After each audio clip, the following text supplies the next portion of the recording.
Hi guys, welcome back to my channel. My name is John for Don Alpha channel. If you're new here, we are doing the episodes of Gina, which is pretty much the global international news reviews. Pretty much we're looking at different news happening around the world, and we'll bring them to you. But today we want to talk about a nation called Botswana, which is in the southern part of the continent, which is pretty much next to South Africa, at the bottom part of Africa, which is Botswana. Botswana is between South Africa, Namibia, Zambia, and Zimbabwe, for those who don't know. Botswana, there are some interesting facts about Botswana. Botswana, that's where also the largest, one of the second largest stone of diamond was discovered or mined. So, which is the second from the one which is the South African one, which is in UK with the Queen, or with the King at the moment. So, the second one, the second largest was also mined in Botswana. So, and Botswana as well, did you know this? I'm just bringing you the facts, guys. Botswana is also the second world producer of diamond. Did you know that? It's one of the precious stones, and they are being produced in Africa. But does their infrastructure reflect that they are the second nation producing diamond? That's the question. That's a major question. But anyway, we look at Masisi, who is the current president at the moment. The company which has been mining diamond in Botswana is called DBS. So they had to have a meeting to renegotiate the contract so that the government can get a better stake from their diamonds. So in the long run, I think 2026, 2027, when the current contract runs out, Botswana will have a 50-50 stake with 50% stake of ownership with DBS. So that means they will be getting 50% revenue from their own minerals, which is extremely good for now. And I really applaud Masisi for doing that. Well done, my brother.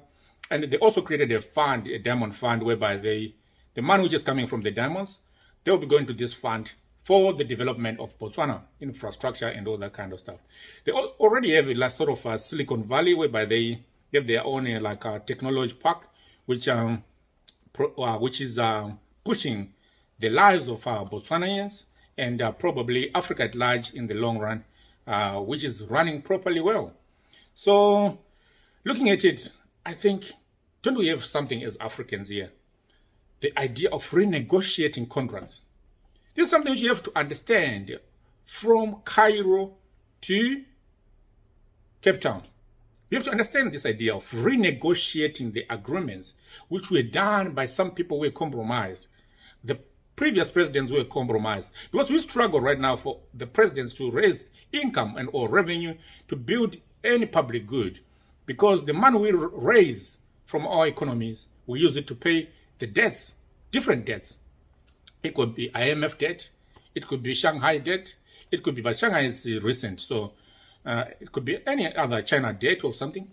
It could be the World Bank debt. So these kind of debts, they are keeping African countries indebted in this, what we call the debt trap. The idea is that we raise revenue and then we use it to service the debt. And then we become broke. Now we need money to build any public good, any project in Africa. We don't have the income. So what do? We go back and borrow from IMF, from World Bank, from anybody, from China. This is keeping us on this debt trap, because it's a cycle. We get the money from taxpayers, from our goods we sold. We take the money, we go and pay the debt. We no longer have income. We go back to do anything, to do any projects in the country, we go back and borrow. We come and use the money. Next year, we don't have income to raise maybe 5 billion, take 12 billion. We take all the 12 billion, we use it to service the debt. So somehow, it looks like the African leaders are not really concerned about the plight of their citizens, or they don't want to advance the lives of Africans. But sometimes it's because of the compromised system. The system was a bit manipulated previously with the previous presidents who signed some deals which put us in debts which we are paying up to date. But I was just thinking, like, we can renegotiate the contracts. You can renegotiate the contracts. Magufuli was doing that. But if you're doing it by yourself, it's easy for you to be targeted. So if we do it as 54 countries, we sit down, we agree that now is the time for us to build our nations, to develop Africa, to create big industries which are for the whole continent, which can service. We can have like a big industry which can service the whole continent for something. It could be gas, it could be petrol, like the Dangote refinery, which can service probably 15, 20 countries, which is really awesome. We just need another one, maybe which can service 30 countries. And then we know Africa as a whole is sufficient in terms of petrol, diesel, fertilizers. We can create our own stuff, but we need to do it at a bigger level, because if we're doing it like that, if 54 countries putting like 6 million revenue, that's how you create a bank. Imagine 54 countries putting 6 million in that bank. How much capital we'll be having in 5 years to build our own pharmaceutical company, which is huge, which can service Africa. There's a lot of things we can do. There are so many ideas we can run as an African continent to advance the needs for African people. We understand there's corruption. It's not just like we are being exploited or somebody. There's also corruption. Corruption is a big elephant in the house. How can we deal with corruption? That's why we are advocating for AU constitution, AU constitution, AU federal constitution, whereby every country has to subscribe to the same laws. We have to use the same laws in the whole continent. That means if a diamond carat is going for $45 in Botswana, it has to be $45 in Egypt. It has to be $45 in Zimbabwe. It has to be $45 in Congo. That way we'll also be able to build even our army or even another African bank. But only this can happen if Africans start creating exclusive from other people, only inclusive for Africans, organizations. We need to create other organizations. The AU is not enough at the moment. We need to create another organization whereby Africans only will be able to sit in that organization and discuss the interests of Africa. It's really important because we need to change the plight of our people. It's hard, but it can look like it's ridiculous at the moment, like, oh, how can we do this? But nations have done it. The EU has done it. We still see like different organizations, the Quad. There's also like the G7, the G20, the Quad, the Asian, Pacific Front, You create these organizations because of the needs, the common needs which are needed to be addressed at the moment, whereby we are supposed to represent our own African interest. To do that, we need to create these institutions which are solemnly for Africans. No observer status. No all these other status of just people coming to see what you're planning. But when you're going out now, that's how you cooperate with others. You go with your own African interests. It's really important for us to do that as Africa at the moment. It's really important for us to renegotiate deals which were done previously with the people who were compromised. Or if you want to call them puppets, or if you want to call them they were not bold enough. But we need to be bold because this is a war. We need to change the economic structure or architecture of Africa at the moment. We can only be respected as black people when we have built these independent institutes which work in the continent and which advances the lives of our people, which creates a better environment for investments. We can only do that if we have a federal constitution. Because we still know that there are so many culprits in Africa. Because of the language, the Francophones will be like, Bonjour, bijon, bijon, refusing. Salute, whatever they will be talking about. I'm not mocking the language. Don't take me for that. Look at the important points I'm trying to say. I'm saying we still have different kind of countries because of language, because of different colonizers who colonized us. They are still subscribing to a certain constitution or, understanding, which is kind of different of what we want as an African continent. Look at the Arab world. They are so developed. The Arab nations in Africa, the Moroccos, the Tunisians, they are pretty much developed than, the rest of Africa. So we need to do better for ourselves. We can have the allies. I'm not saying we can't have any allies. We have the allies, but we still have to represent what we need, African interests. That's where we have to agree of what we are going to do and how we are going to carry different projects. I don't see why we can't even implement the Inga Dam as Africa. If we say like 15 countries are involved in the Inga Dam electricity power project, which will be producing 4,800 watts, it's important for us to do it. It's very, very important for us to do it as an African nation. If we're putting money together, let's say 24 million, 30 million, we need to start organizing these kind of banks, army, the constitution, the constitution, if it's an AU constitution, it has to work. It has to have some teeth. There's no sovereignty without talking about Africa as a continent, just like what the Europeans are doing. Even Hungary, if it's saying it doesn't want it, to implement this, because we got the umbrella constitution, you just end up agreeing. That's what it's supposed to do for Africa as well. There's no way you're going to say, we want to unite, we are slow on everything, we are too slow. We need to take ourselves serious. I know Ruto is in the right path, but he can't do it by himself. We need to unite all these other people. If we get like 12 people pushing for 20 people pushing for other presidents to join as quick as possible, to sign the agreements and sit down and write the constitution. Why do you have to take like 10 years, 15 years to do it? I don't think it needs a lot of money to create a federal constitution. It doesn't need a lot of money. It just needs us to commit to what we want. We already know that there are countries who are compromised, who are still paying a lot of money. They don't have their reserve banks and all this kind of stuff. We have to deal with those situations.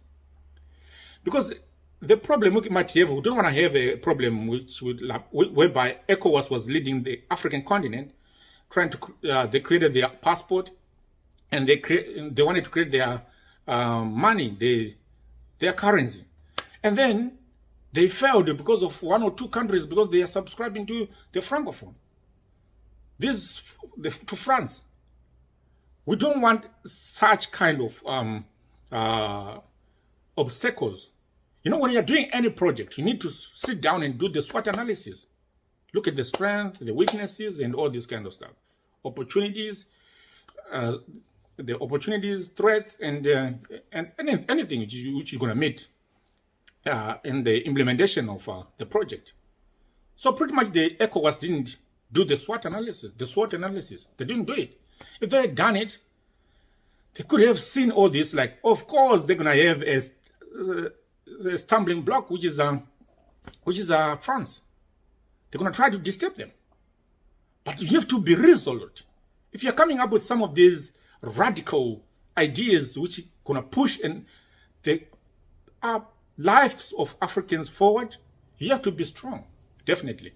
Because you can't say you want to dissolve IMF and then you think like the Europeans will just dissolve when they've been benefiting from your resources for years and years. There's no way they're going to do it at easy.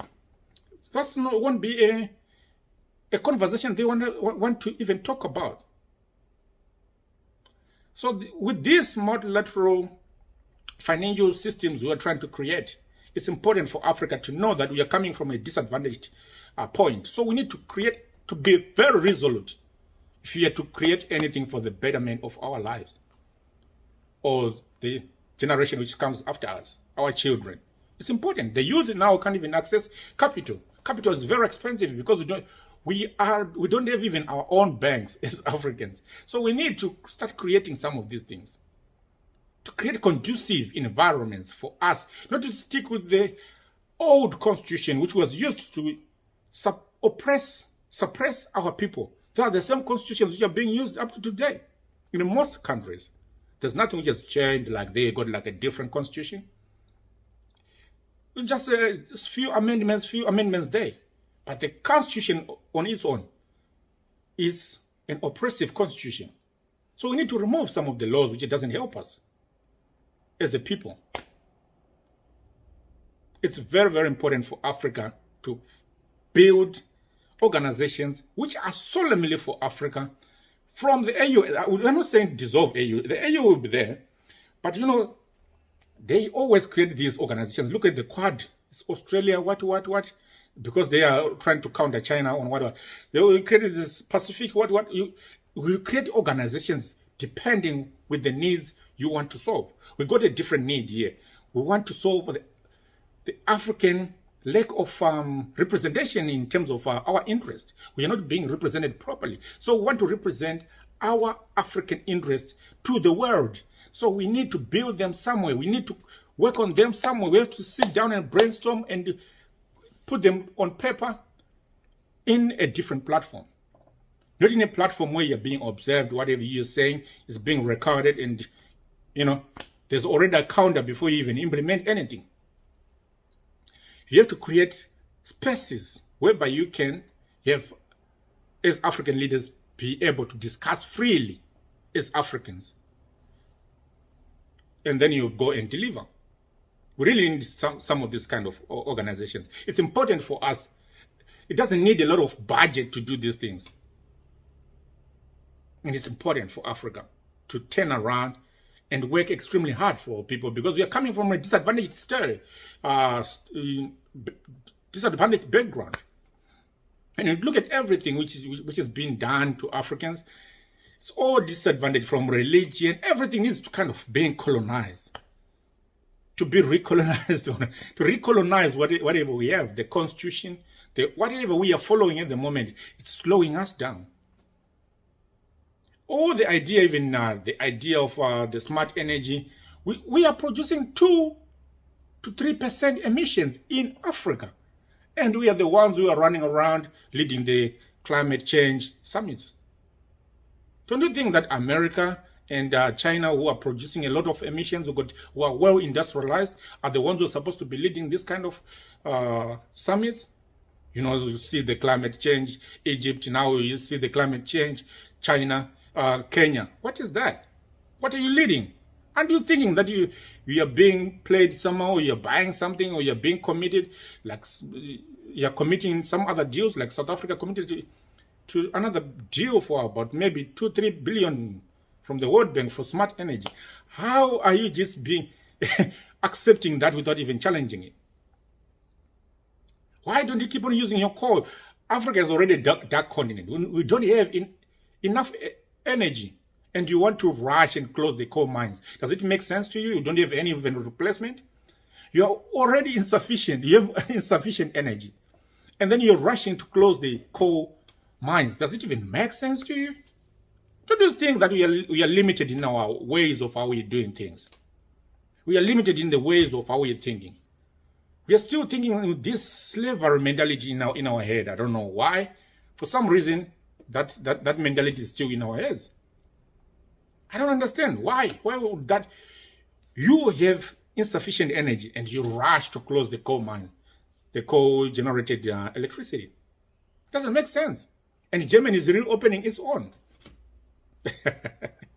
Africa, we need to do something. For our own success in Africa, we need to create better environment for us to prosper. Especially the idea of renegotiating deals. You can even sit down, because you were not paid reparations. The skeletons of our forefathers and our foremothers are in some museums in UK and America. Instead of you getting reparations, complaining about reparations, you can just stop paying debt. You agree 54 countries. There's no way they can bomb 54 countries. That will never happen. I know they have a lot of power, all these people you're scared of. They have a lot of power, but they can't bomb 54 countries. So you just refuse to pay debt. No, we're not paying it because whoever president who agreed in those deals, they were compromised. They were compromised. Sometimes they were even told, like, if you don't agree to this, we can take you out of power. So that's some of the things we can look at. Sangara did it, and he was killed. He refused to pay, to borrow, or whatever, and the economy was prospering. Magufuli did it recently, reducing the debt and just reducing the expenses as well, just buying unnecessary Range Rovers, all this, and next time the ministers are getting all these kind of big cars, unnecessary. Isn't it good that you can walk in the streets without even any bodyguards? Don't you admire to see like the Syrian president even having like 3-4 bodyguards? Even cycling in your own country. Isn't it beautiful? Like when you develop your country, the roads are nice, you can cycle, you can do for other activities. Not like you live as an animal, being so scared to interact with your own people, the people you are leading. We can change the kind of leadership. The mentality of how we are leading Africa is what is wrong. It's not like we can blame anybody, but the way we are implementing our own stuff is kind of wrong. We just took the constitution which were used to oppress us, and then that's the same constitution we are using. How do you expect to get different leadership when you're using the old constitutions? We can't even make anything for Africa, for ourselves as Africans. That's why I'm saying it's very, very important to create a federal constitution, which is the AU federal constitution, whereby all these other constitutions will have to come out of that federal constitution. All this sovereignty, we need to chuck it away. We are one people. We're just one black nation, continent, dominated by blacks, and then a little bit of Arabs, which is our brothers. It's not about the skin, but I'm just saying, we need to do better for ourselves. We need to do better for the southern sub-Sahara. We need to do better. And don't you feel good to be cycling in your own country with 3-4 bodyguards, going for a jog? Not living like you are too scared. 25 cars of presidential security, ambulance and whatever. And you're just driving where people don't even have guns. So why are you so scared? We can produce better leadership than what we are doing right now. We need this federal institution, the federal African bank, the federal whatever. The current bank which is there, the investors which are in that bank, the G7 is already in Africa Development Bank. For me, it's already compromised, from my own opinion. So I think we need to create some issues which are solemnly for Africans. For Africans, to represent African needs, wants, interests. When you're going out, we have our own. That's the only way you can be respected. If you have your own money, you have your own stable income, economy, and all this kind of stuff, how are you not going to get respected? Come on, man. This has just been another episode of the GNR. You need to think about these things. These are very important because we need to implement some of these things in our lifetime and to change the plight of our people, because it's sad. And there's nothing to live for if Africa is just being called the dark continent, the poor, all the flies, the mosquitoes, the Ebolas, but the weird diseases in Africa. We don't even have any pharmaceutical. Why, instead of you complaining that we're treated like beggars, why don't you sit down and think about building your own pharmaceutical company, biggest pharmaceutical company in Africa? Put 1 million, 1 million, that would be 54 million. If you put 200-something million, 108, why don't you do that and build your own solid pharmaceutical company? Why do you have to subscribe to someone? They refuse this, they refuse it. How can they refuse you to do those projects in your own nation? You can't be complaining, moving around that they were treating us like beggars in the corridors. Why do you have to go there? Create your own. 2 million, 2 million need to be 108 million. Put 4 times, you just multiply 108 times 2. 216 million. You build a huge pharmaceutical company for Africa. What do you reckon? What do you think? What do you think? Is it a good idea? Yeah, just comment in this comment section if it's a good idea. Let me know. What do you think, guys? Because we need to discuss the things which can help us as Africans not to be scared. We have to be bold, to be open, to be frank. Instead of you going to ask for reparations, why don't you just stop paying the debt? Agree as the 54 nations. We are not paying the debt back because our nations were compromised and we didn't agree to that. We're just being exploited. Now you get money to develop the nation. There's no need of hiding it, even for hiding, trying to circulate and writing it to AU. You can't respond, you won't respond. So the only way we're going to talk it, we talk it in public platforms. And we are not scared, we are not apologetic about it. We'll be coming strong. And this is thus another episode of GNR. Meet me on another episode where we'll be discussing the important issues of Africa, because this is what makes my blood tick. We need to change the lives of Africans for us to be respected in the world. When they look at you in the world, they don't see a Nigerian. They don't look at a Zimbabwe. They don't look at a Congolese. They look at an African. You're African first before you talk about your small country. So do better for Africa. Do good. We have to work. We have to do great things. We have to be bold. We have to be revolutionary. We have to work and work and work. It has been another episode for GPen. See you on another one. Ciao.